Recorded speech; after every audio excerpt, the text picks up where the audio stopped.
In the vast expanse of the Pacific Ocean during World War II, military strategists on both sides grappled with the fundamental challenges of island warfare, where geography, logistics, and strategic positioning determined the outcome of campaigns that would shape the course of history. Among the many fortified positions that dotted the Pacific theater, few installations represented such a massive investment of resources, engineering expertise, and strategic calculation as the Japanese naval base at Truk Lagoon in the Caroline Islands, a fortress that military planners in Tokyo believed would serve as an impregnable bastion protecting Japan's southern defensive perimeter. The story of Truk and the American decision to bypass rather than assault this formidable installation illuminates a broader strategic evolution in Pacific warfare, one that would fundamentally alter how modern military campaigns were conceived and executed. To understand the significance of what transpired at Truk, it is necessary to examine the installation's origins, its strategic importance within Japan's defensive framework, the evolution of American strategic thinking in the Pacific, and the ultimate fate of this supposedly invincible fortress that was rendered irrelevant not through direct assault but through calculated strategic maneuver. The Truk Atoll, known today as Chuuk, is located in the Caroline Islands of Micronesia, approximately 1,800 kilometers northeast of New Guinea and 2,500 kilometers south of the Japanese home islands. The atoll comprises a large lagoon roughly 64 kilometers in diameter, surrounded by a protective barrier reef and containing numerous islands and islets. The lagoon's geography provided natural advantages that Japanese naval planners recognized immediately upon gaining control of the region. Japan had acquired the Caroline Islands, including Truk, from Germany after World War I under a League of Nations mandate, and throughout the 1920s and 1930s, despite international agreements restricting militarization of mandated territories, Japan quietly transformed Truk into a major naval installation. The depth of the lagoon, which in many areas exceeded 30 meters, allowed it to accommodate even the largest capital ships of the Imperial Japanese Navy. The surrounding reef and islands provided natural protection against surface attack, while the atoll's geographic position placed it at the nexus of Japan's maritime supply lines stretching across the Central and South Pacific. By the time war erupted in December 1941, Truk had evolved into what Japanese naval officers called the Gibraltar of the Pacific, a comparison that reflected both the installation's perceived impregnability and its strategic function as a forward operating base for the combined fleet. The transformation of Truk into a major military installation had accelerated dramatically in the years immediately preceding the war. Japanese engineers constructed extensive shore facilities, including fuel storage tanks with capacity for hundreds of thousands of barrels of oil, ammunition dumps, repair facilities capable of servicing major warships, administrative buildings, barracks for thousands of personnel, and an airfield on Eaton Island with runways able to accommodate the full range of Japanese naval aviation assets. Additional airstrips were constructed on Moan Island and other locations within the atoll. The Japanese also installed coastal defense batteries, anti-aircraft positions, and communications facilities that linked Truk to naval headquarters in Tokyo and to Japanese garrisons throughout the Pacific. At the height of its operational significance, Truk served as the forward anchorage for much of the combined fleet, hosting battleships, aircraft carriers, cruisers, destroyers, submarines, and the extensive network of auxiliary vessels required to support major naval operations. The strategic logic behind Japan's investment in Truk was rooted in the nation's pre-war naval doctrine and its assessment of likely conflict scenarios in the Pacific.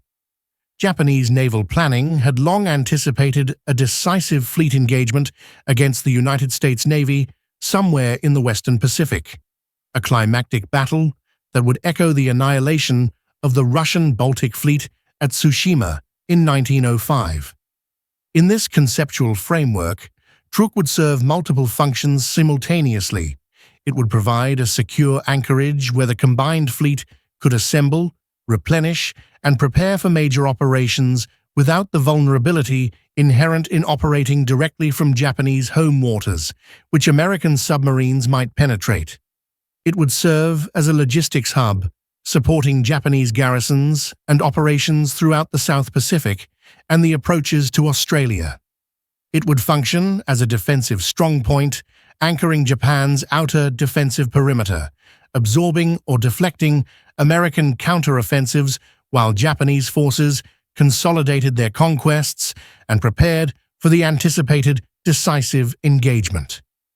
The concentration of resources at Truk reflected Japan's commitment to maintaining a strong forward presence in the Central Pacific, demonstrating to both allies and adversaries the reach and capability of Japanese naval power. The operational significance of Truk during the early phases of the Pacific War was substantial. In the months following Pearl Harbor, as Japanese forces swept across Southeast Asia, the Philippines, the Dutch East Indies, and the island chains of the Central and South Pacific, Truk served as the headquarters and staging area for Vice Admiral Nagumo Chuichi's carrier strike force and numerous other elements of the combined fleet. The anchorage at Truk hosted the planning sessions for Japanese operations, ranging from the Indian Ocean raids to the operations that culminated in the Battle of Midway. Japanese submarines operated from Truk. Merchant vessels carrying supplies to far-flung garrisons passed through its protected waters, and damaged warships returned to its repair facilities for restoration. The atoll's geographic position meant that any American advance across the Central Pacific toward the Philippines or toward Japan itself would need to contend with Truk's presence either through direct assault or through some alternative approach that American planners had not yet conceptualized. The American strategic situation in the Pacific during 1942 and early 1943 was characterized by limited resources, vast distances, and competing priorities.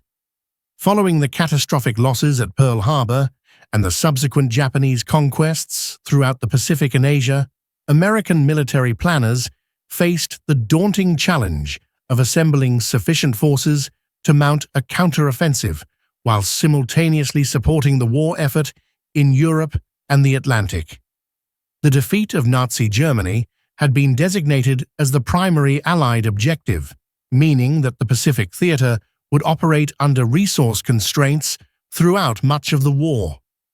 Within this constrained environment, American strategists debated competing approaches to prosecuting the war against Japan. General Douglas MacArthur, commanding Allied forces in the Southwest Pacific, advocated for an advance northward from Australia through New Guinea and the Philippines, an approach that reflected both strategic considerations and MacArthur's personal commitment to fulfilling his promise to return to the Philippines. Admiral Chester Nimitz, commanding Pacific Fleet and Pacific Ocean areas, supported an advance across the Central Pacific through the Gilbert, Marshall, Caroline, and Mariana Island chains, an approach that would leverage American naval superiority and position forces for eventual operations against Japan itself.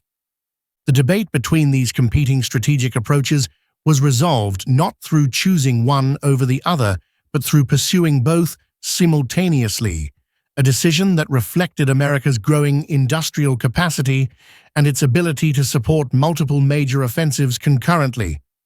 However, the Central Pacific approach advocated by Nimitz and his staff required confronting a fundamental challenge, namely How to deal with the heavily fortified Japanese positions that blocked the path across the Pacific.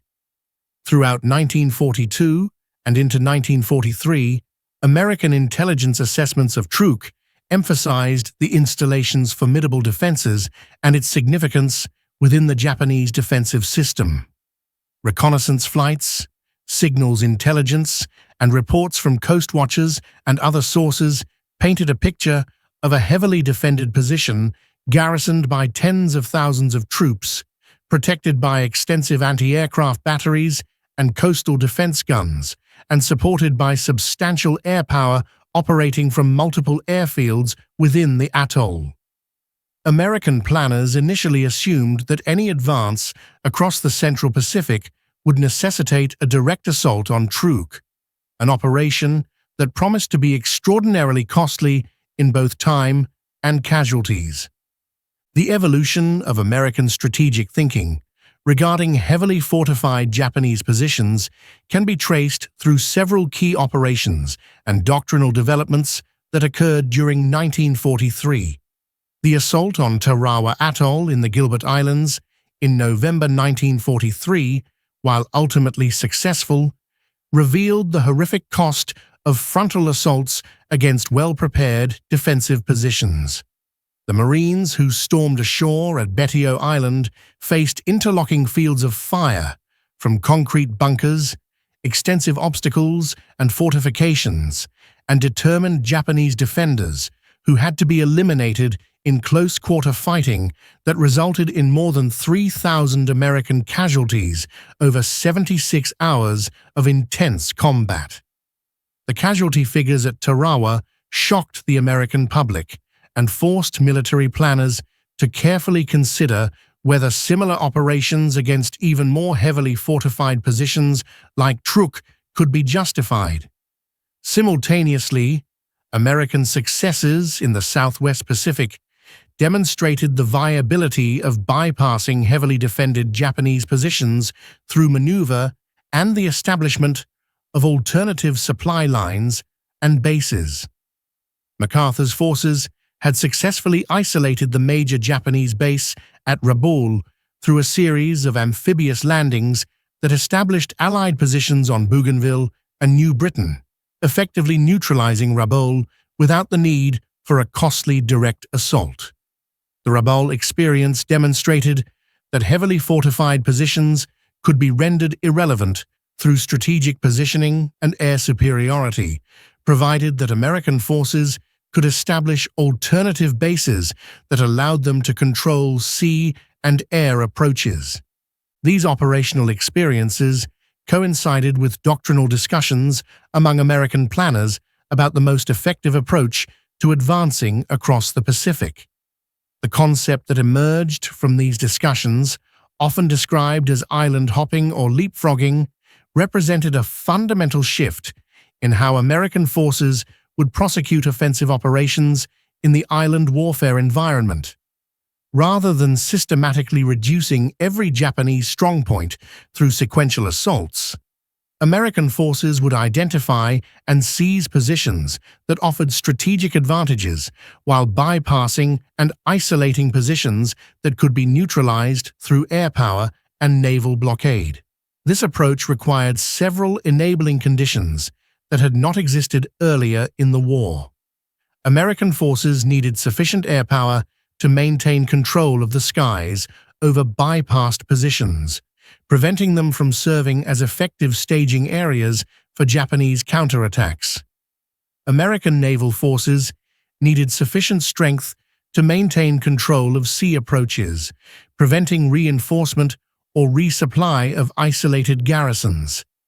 American industrial capacity needed to support the construction of new bases and the maintenance of supply lines across vast oceanic distances.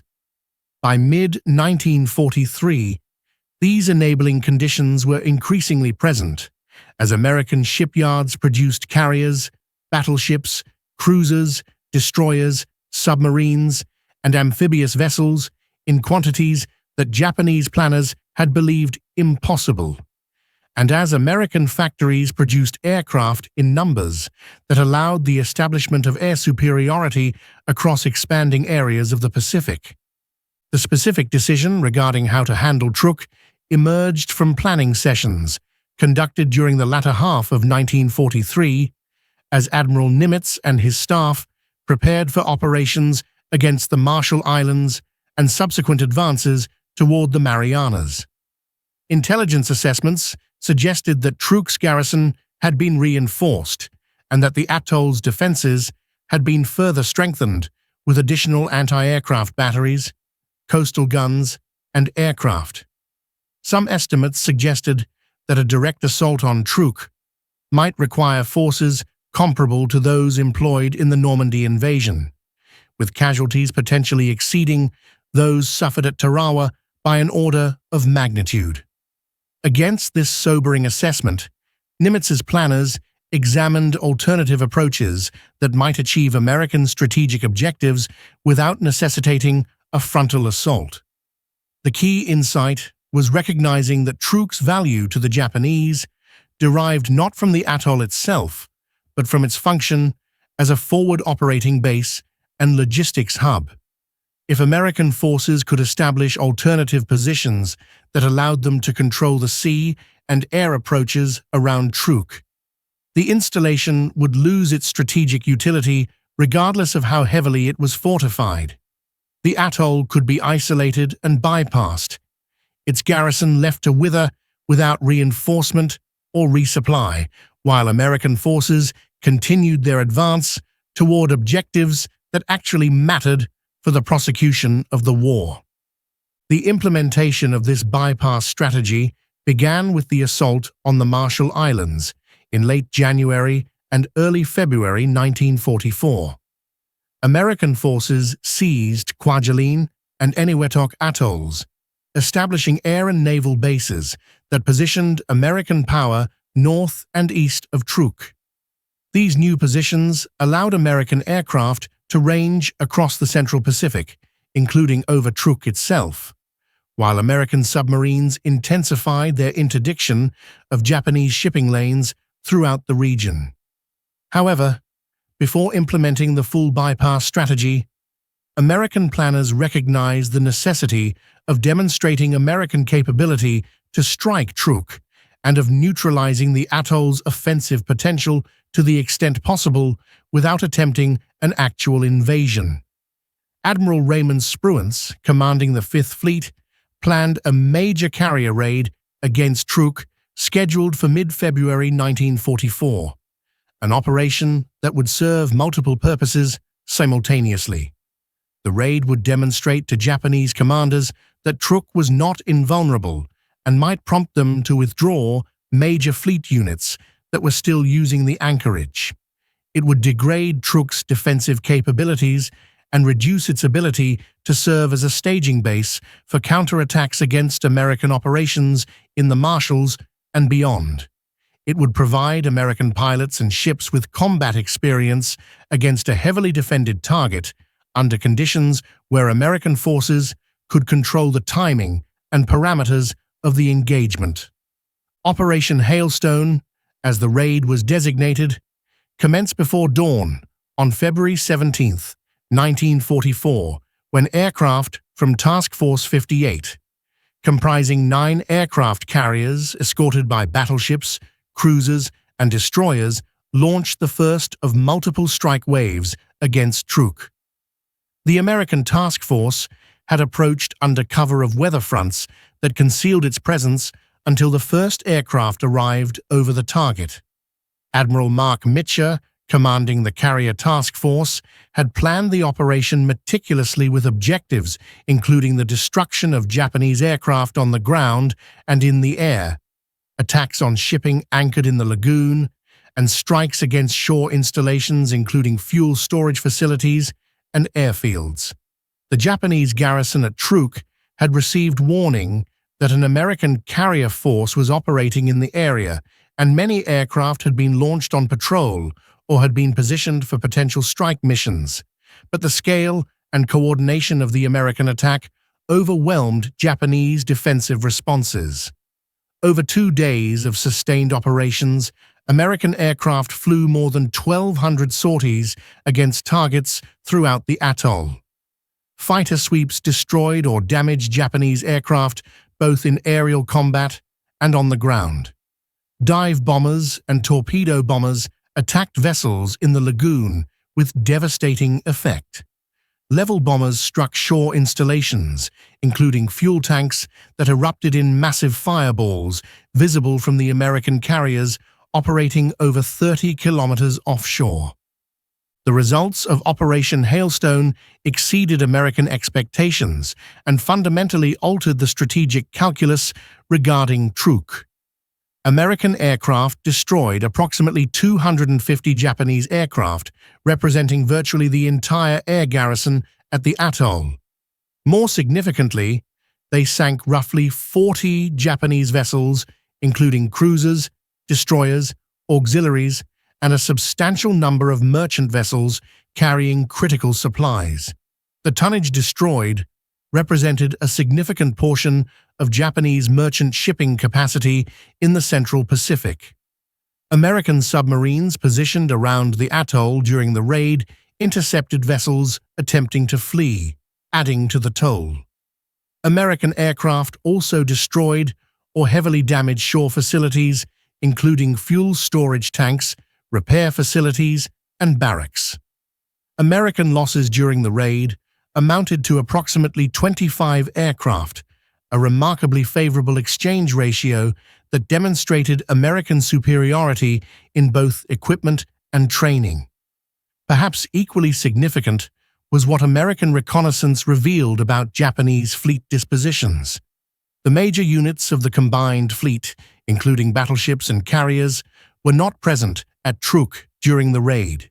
Japanese naval commanders, recognizing the increasing vulnerability of forward positions to American carrier strikes, had already begun withdrawing major fleet units westward to bases in the Palau Islands and the Philippines, exactly the response that American planners had hoped the raid might prompt.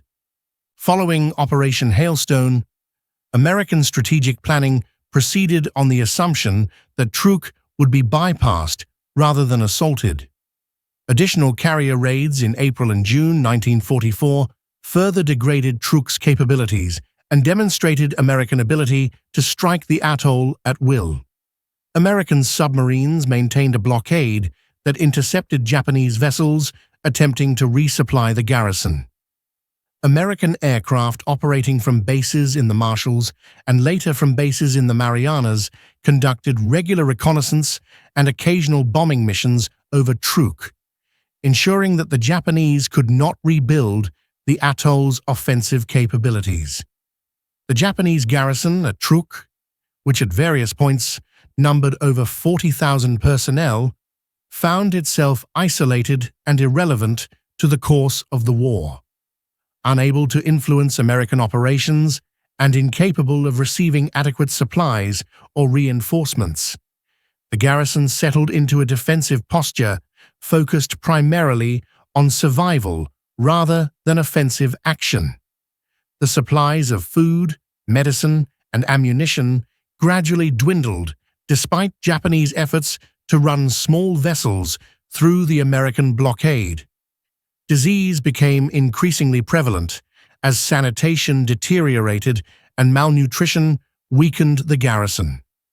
By late 1944, reports from intelligence sources indicated that conditions at Truk had deteriorated significantly, with the garrison reduced to growing vegetables and attempting to fish to supplement inadequate rations.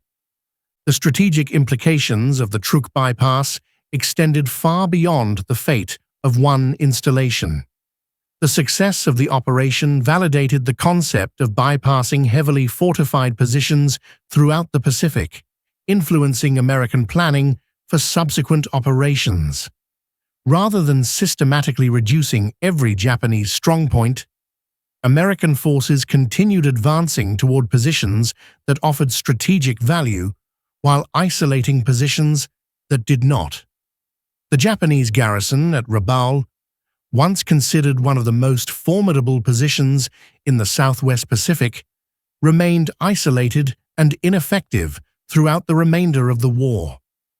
Japanese positions in the Marshall Islands that were bypassed during the American advance likewise found themselves cut off and irrelevant.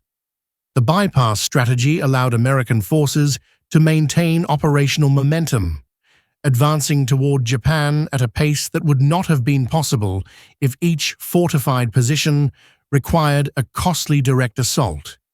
The strategy also conserved American casualties, a consideration that became increasingly important as the war progressed and as operations against the Japanese home islands appeared increasingly likely to require enormous sacrifices.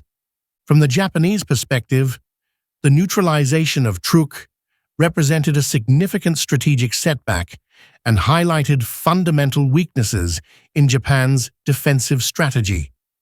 Japanese doctrine had emphasized holding key positions and inflicting maximum casualties on American forces in the expectation that mounting losses would eventually erode American willingness to continue prosecuting the war.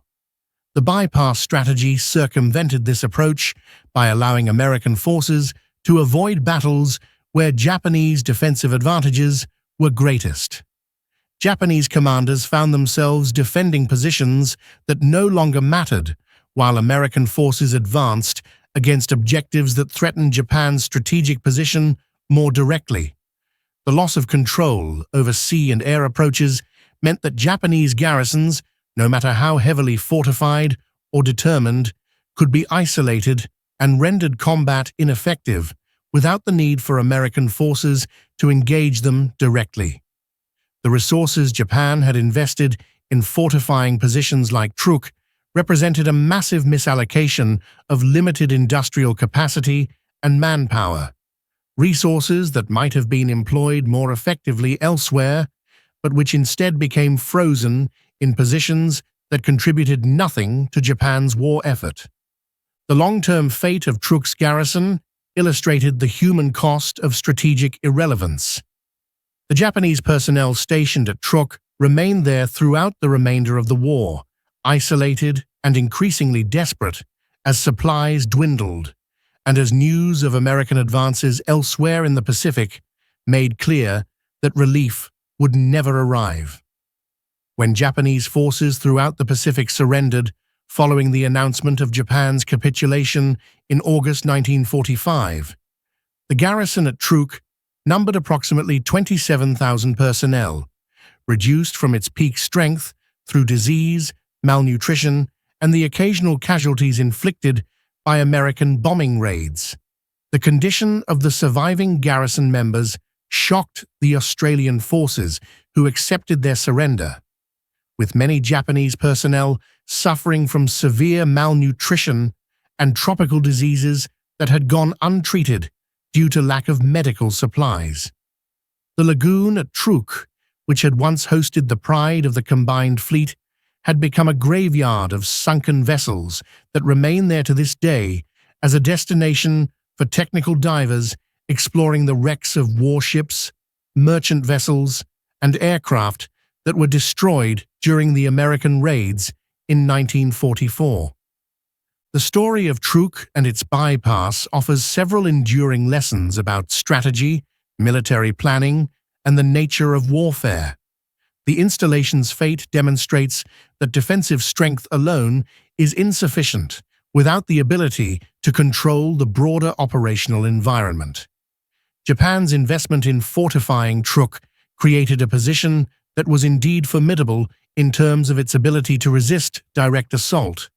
But this tactical strength became irrelevant once American forces demonstrated the capability to control the sea and air approaches that determined whether the position had any strategic utility. The experience highlights the importance of strategic flexibility and the dangers of remaining wedded to pre-war doctrine in the face of changing operational realities. Japanese planners had conceived of Truk as an unsinkable aircraft carrier and an impregnable fortress, but they had not adequately considered scenarios in which the installation might be isolated and bypassed rather than directly assaulted. American planners, by contrast, demonstrated intellectual flexibility in recognizing that their objectives could be achieved without accepting the casualties that a direct assault would entail, adapting their strategy based on operational experience and evolving capabilities. The Truk bypass also illustrates fundamental truths about the relationship between geography, technology, and strategy in modern warfare. The same oceanic distances that made Truk valuable as a forward base for Japanese operations also made it vulnerable to isolation once American forces established control over surrounding areas. The advent of long-range aircraft and the concentration of air power on mobile carrier platforms meant that positions that might have been secure in earlier eras became vulnerable to attack or isolation without the need for surface forces to approach within range of coastal defenses. The submarine, which both sides employed throughout the Pacific War, but which American forces used with particular effectiveness, provided a means of interdicting supply lines that rendered fortified positions untenable, regardless of their defensive strength. These technological realities meant that the traditional concept of fortification as a means of rendering positions impregnable had become obsolete in the context of Pacific Island warfare, though this lesson would need to be relearned in subsequent conflicts. The decision to bypass Truk also reflected broader considerations about resource allocation and the prosecution of total war between industrial powers. American planners recognized that time spent reducing heavily fortified positions was time that allowed Japan to strengthen defenses elsewhere and to continue extracting resources from conquered territories. By maintaining operational momentum through bypassing positions like Truk, American forces kept Japanese planners off balance and prevented them from establishing predictable defensive lines where they might concentrate forces for maximum defensive effect. The bypass strategy also reflected American confidence in their ability to sustain military operations across vast distances simultaneously, a confidence rooted in America's industrial capacity and logistical capabilities. Japan, lacking comparable industrial resources and struggling to maintain supply lines even to positions it still held, could not respond effectively to American advances on multiple axes simultaneously. The contrast between American abundance and Japanese scarcity became increasingly stark as the war progressed, with American forces able to bypass and isolate Japanese positions precisely because they had sufficient resources to establish new bases, maintain multiple supply lines, and keep isolated garrisons under continuous surveillance without diverting resources from offensive operations. For the thousands of Japanese personnel who remained at Truk throughout the latter stages of the war, the experience of garrison duty in an isolated and strategically irrelevant position represented a peculiar form of combat service. Unlike their counterparts, who faced American assaults on islands like Saipan, Iwo Jima, and Okinawa, the Truk garrison never experienced the intensity of direct combat against American ground forces. However, the slow deterioration of living conditions, the psychological burden of isolation and awareness that they had been forgotten in the broader conduct of the war, and the physical suffering caused by malnutrition and disease created their own form of hardship. Historians who have examined Japanese accounts from isolated garrisons throughout the Pacific have noted the despair and sense of abandonment that characterized these positions, where military discipline gradually eroded and where survival became the primary concern rather than any meaningful contribution to Japan's war effort. The fate of these isolated garrisons stands in contrast to the dramatic final stands that characterized Japanese defensive efforts elsewhere, representing a different but equally definitive form of defeat. The legacy of Truk extends beyond the immediate context of World War II to influence subsequent military thinking about fortification, defense, and strategic planning. The installation's fate contributed to doctrinal discussions in the post-war period about the role of fixed defenses in modern warfare and about the relationship between tactical defensive strength and strategic vulnerability. Military theorists examining the Pacific War concluded that mobility, flexibility, and the ability to concentrate forces at decisive points had proven more valuable than attempts to create impregnable positions that could be bypassed or isolated. These lessons influenced Cold War military planning and contributed to debates about how to allocate defensive resources in an era characterized by nuclear weapons, long-range aircraft, and intercontinental missiles. The principle that defensive positions derive their value not from their intrinsic strength, but from their relationship to the broader operational environment became an accepted tenet of strategic thinking, though one that has periodically required relearning as new technologies and tactical situations have emerged. In the decades since World War II ended, Truk Lagoon has transformed from an active military installation into a historical site and a destination for divers interested in exploring the wrecks that still rest on the lagoon floor. The islands that once hosted Japanese military facilities are now inhabited by civilians going about ordinary lives, though reminders of the wartime past remain visible in the form of rusting fortifications, abandoned bunkers, and unexploded ordnance that still occasionally surfaces. The lagoon itself has been described as the world's largest ship graveyard, with dozens of wrecks ranging from submarines to merchant vessels, providing an underwater museum of the Pacific War's material legacy. The wrecks serve as artificial reefs, supporting marine ecosystems that have developed over decades, creating an unintended environmental legacy from the destruction wrought in 1944. Historians and archaeologists continue to study both the physical remains at Truk and the documentary record of the installation's construction, operation, and eventual irrelevance, seeking to understand more fully the decisions and circumstances that shaped events there.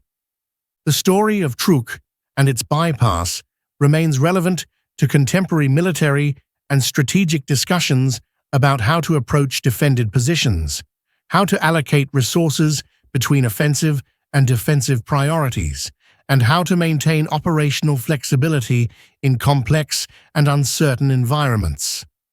The fundamental tension between creating strong defensive positions and maintaining freedom of maneuver continues to challenge military planners across all domains of warfare. The lesson that strength in one dimension does not guarantee strategic success remains pertinent as military forces confront challenges involving cyber warfare, space-based assets, and other emerging domains where traditional concepts of fortification and defense require adaptation to new technological realities. The experience of Truk serves as a reminder that strategic success requires not merely tactical proficiency, but also accurate assessment of the broader operational environment. Recognition of how adversaries might respond to defensive measures, and willingness to adapt established doctrine when circumstances demand new approaches